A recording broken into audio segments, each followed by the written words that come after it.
Good Miniature Monday, friends. Rodge here, aka the Wisco Horn Dog. Another beautiful Wisconsin morning. This is like the fourth one running since I started the series, so good luck with the Rodge there helping out. I got some Cameron's Highland Grog. This has been my coffee choice of late. Quite tasty, and hopefully you can see the changes in video quality I've made since last time. Should be looking pretty good going forward. It's always got to work out the kinks on these things. And today we're just going to pick up on the conversation from last time about the trash can light box. So the light box, that was something that I built because I wanted to take my photos to the next level. So it's kind of the be-all end-all of miniature photography, and you don't, to be honest, you don't really need it for most stuff. If you're painting armies and stuff like that, you're not going to fit them in a light box anyway, all those models per se, if you're taking big group shots. So it's really just meant for really high quality individual photos, and that's what I was going for. But over the years I've employed different techniques, and I've been taking photos for like a decade without a light box, and I just wanted to share some of the things that I've done over those years, and hopefully if you implement one or two of these you can up your photo game as well. So the first thing to consider is your light source, and you can actually do indoor lighting or outdoor lighting. So outdoor, I basically just mean the sun. We're going to talk about the sun as a light source a little bit later in this video, but we're going to hit up light bulbs to begin with. So check out this photo of the same Joan of Arc model in three different lighting situations. So on the left, we're looking at Joan in, it's actually CFL lights, and this is in my light box with CFLs that are meant to mimic incandescent lighting. So this would also be like incandescent light bulb light source. And then in the middle, where we're looking pretty good, is white CFLs. So giving off a nice bright white kind of typical light. And then on the right are actually incandescents, but it's reveal light bulbs, which are, they're marketed as mimicking actual sunlight, I believe, or being like a pure white light. And you can see they turned out really weird and purpley versus the yellow of the incandescent and then the white of the clear. So between those three, you can see everything being even, you probably want to go for a white CFL light bulb if you can, because it's going to create the most natural looking light for your model. It's not going to alter anything. But if you want to take a look at this image right here, you can see with Photoshop you can actually, pretty much any one of these light sources is going to work out fine in the end if you want to put in that extra step of editing. So hopefully you have a copy of Adobe Photoshop. I know CS2 for a long time there was available for free, but there's other sources like GIMP, which I'm not familiar with, but hopefully you can figure out those same features that I'm discussing here. And on Photoshop, what you're looking at is the auto tone and the auto color features, which I think on the top bar, it's maybe the second or third one over after edit. And usually I end up going into Photoshop to apply these. And you can see it makes a huge difference on just that first one with the incandescent lighting. So that's, look at that almost kind of revises it to the white light basically. And it looks pretty good. And then you can hit it with auto color too. And you can see there's a difference there slightly between auto color and the auto tone image.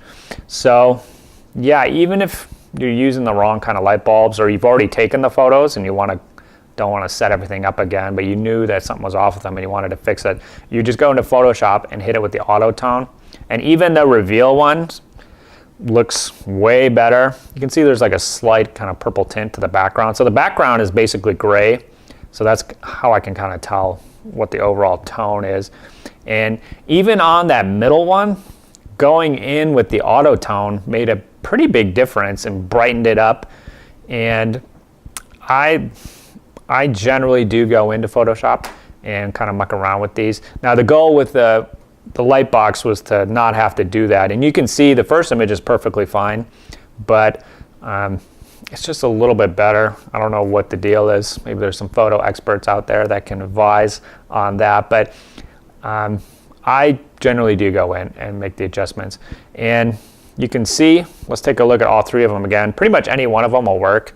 And you might actually prefer the one on the left or the one on the right. They're all kind of slightly different. So you might actually purposefully use the incandescent bulb to, with the intent to go back and do the Photoshop to get it, to that particular kind of color sets there. So that is a big help. Now there is one downfall of using the Photoshop, and the auto tone and the auto color, they don't always work. You'll take a series of images, maybe 4 or 5 ones, and if you're doing series like that, you'll notice that the auto tone and auto color don't apply the same across every one of those photos for whatever reason. So you can see in my, I took a series of Joan photos, and for whatever reason this back one, even when I hit it with the auto tone, it would still ended up really dark. So that's one thing. If you want to see a pretty good example of that, you can go look at my original Yellow Jacket photos, and there's multiple shots of these guys, and they all have the same background, but some look a little more purpley or more bluey than other ones.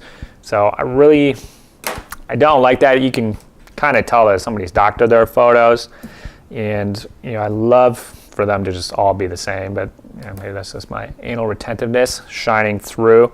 So those are 2 tips for you: light bulbs, Photoshop.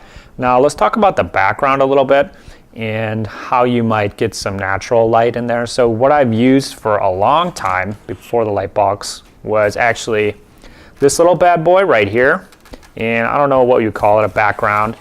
What it is I got a piece of metal under here, and then I've got a nice background over it, and then I've just got some magnets here kind of holding it on.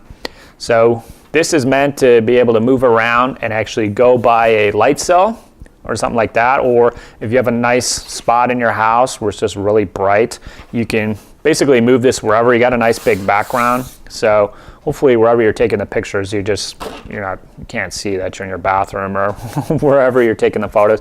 The metal underneath is meant to, if you magnetize your models, which I definitely recommend, you can actually sit them on there and actually kind of tilt your model towards the light source, especially if you have lights in the ceiling, and that'll just make it look way better, because normally the model is flat, the light source is coming in, so it's actually bouncing kind of like this, and it's not hitting the full front of the model, so it's going to be kind of dark. Where if you actually just tip it up like that, if you're magnetized, you're not going to have any issues, and it'll actually get the full light source right in the grill there. So I highly recommend that. I've had some really good success just by doing that. Now it is sort of, the downside is you can't do it whenever you want, especially if you're relying on the sun. So that's kind of why I moved away from this, just to be able to take photos whenever I want and not waiting for a nice sunny day like this before I can set it by the light sill and get a nice photo in there. So that is something I highly recommend. If you don't want to put in the effort for a light box, definitely something like this is a lot easier. This background here, this is just a piece of tag board or whatever you want to call it, and then I kind of just lightly misted it with ivory spray to get a nice background like that. So you could do any kind of different colors and stuff like that. Would look pretty good. So one other background that you could take a look at would be actually this black velvet here. So you can get this fabric at a Joann's or whatever. It's imitation velvet. I don't know if you could get actual black velvet. You can see it's quite dark, and what that does is if you set a model on there, you can, if you have pretty decent ambient light, and you can kind of combine that with the metal sheet to kind of prop up your model. But you can, your camera, your cell phone camera, this is especially good with cell phone cameras, will actually kind of amp up the exposure, or I'm not totally sure how that works, but it'll really focuses in on the model, So you can take a look at this war dancer here. This is just basically sitting in this space here where I am, and just on the table. And I just snapped a photo with my cell phone. You can see it turned out quite well. The weird thing is my wife's kind of fancy digital camera that I've been using like went berserk. Like it wouldn't accept that background. It would take up the exposure. There was some kind of auto setting that I couldn't override, and so it wouldn't work on there, but my iPhone cell phone camera worked really great. And for a black background, I'm kind of torn on that. You see a lot of people with black backgrounds. Actually, everything being even, I do prefer like a nice medium tone background, but the black background I think can definitely work for you. So hopefully between those various suggestions, you got some good ideas to improve your photo game.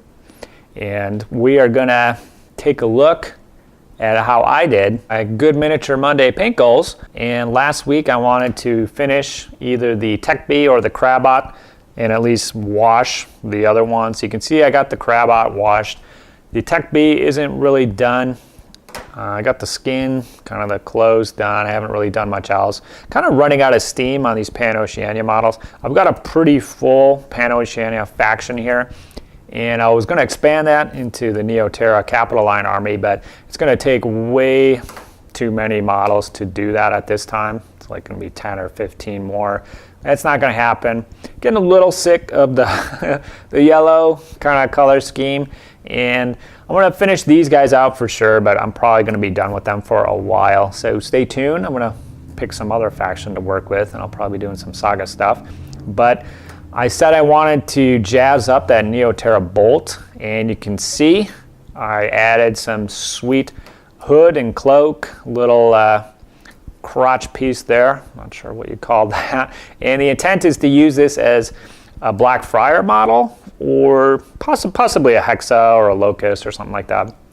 One of the camo infiltrator guys, and hopefully I can do a good job with that. I think that's about it as far as the conversion goes. So I'm gonna reprime this gal and get her started.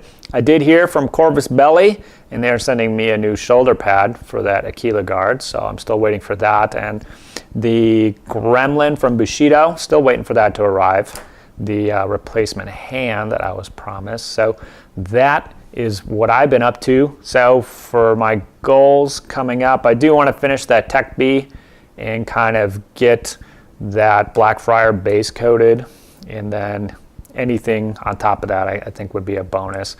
So we do have some guest Miniature Monday goals, and last week Bubsy wanted to get his Hakaslam, I'm not sure exactly what these guys are, done, a whole 4 of them, and he actually did complete that. And check out the sweet camo on these guys. Holy shit, nice work, Bubs. And congrats, some fine looking work. Glad you could get that done. And we do have another goal from Honesy, Rob Hone, posted below with a pretty ambitious goal, let's say. So he posted that last week, so I'm gonna follow up with him and see if he actually was able to do that. But thanks to everybody following along, checking out the videos, much appreciated. Definitely like and favorite this shit. If you have any comments or questions, post below. Hit me up on Twitter at WiscoHorndog or WiscoHorndog@gmail.com. If you have any suggestions for topics or anything like that, definitely let me know. We'll be getting into some painting videos.